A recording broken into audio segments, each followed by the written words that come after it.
The former British Foreign Secretary Boris Johnson will face the current Foreign Secretary Jeremy Hunt in the race to become the UK's new Prime Minister. It's now up to the party's membership of around 160,000 to decide between the contenders. But the contest has been marred by suggestions of vote manipulation. Oscar Valero reports.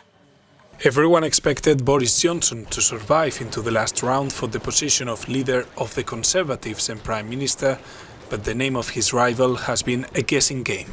The total number of votes cast in today's ballot was 313.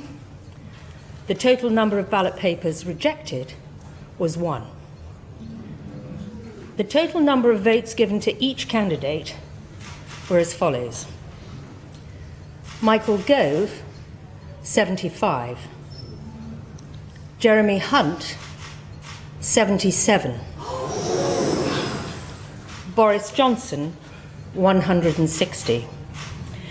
We therefore declare that Jeremy Hunt and Boris Johnson are going forward to a vote of the qualifying membership of the Conservative and Unionist Party. Thank you very much. Johnson is nonetheless the clear favourite to win the position. He is no doubt the fiercest of the two regarding Brexit, saying on multiple occasions the UK will leave the Union October 31st with or without a deal. The former journalist, Mayor of London and Foreign Minister has been since the referendum one of the most visible figures of Brexit.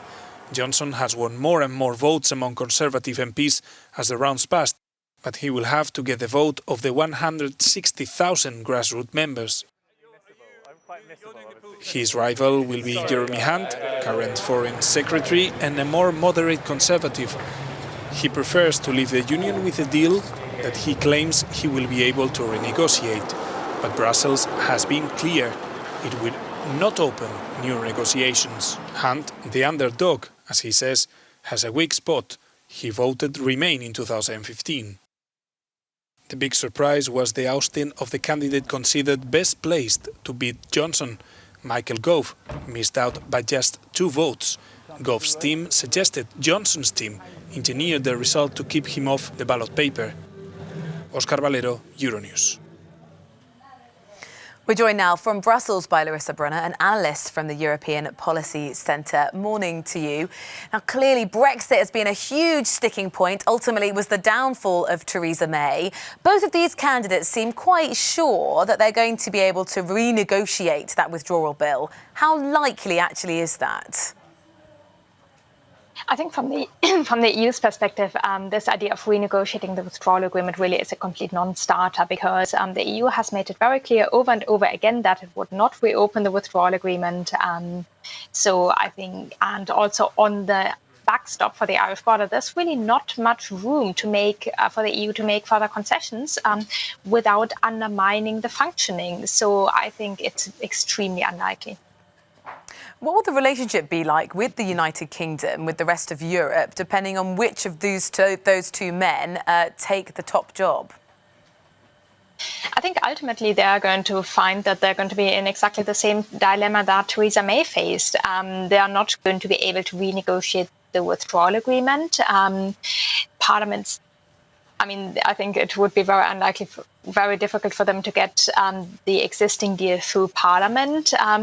So it really, they're really going to face, I think, the same dilemmas. Where there might be some difference would be in the politics and the tone, because especially Boris Johnson would probably strike a very different tone towards Brussels, and that could have an impact on goodwill and trust in the EU. And I think those elements could then come into play when the EU makes a decision on a possible further extension, should the UK government request one in October.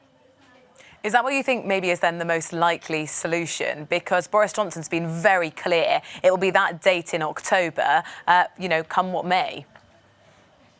I think there's a very, very high chance of a no deal in October, because I think there's a lot, even if the UK government asks for a further extension, I think there is a lot of reluctance on the side of the EU. And we shouldn't forget that this current extension was granted for cross-party talks, which have broken down, and instead the UK is engaged in this leadership contest and not really moving forward in the Brexit process towards making a decision.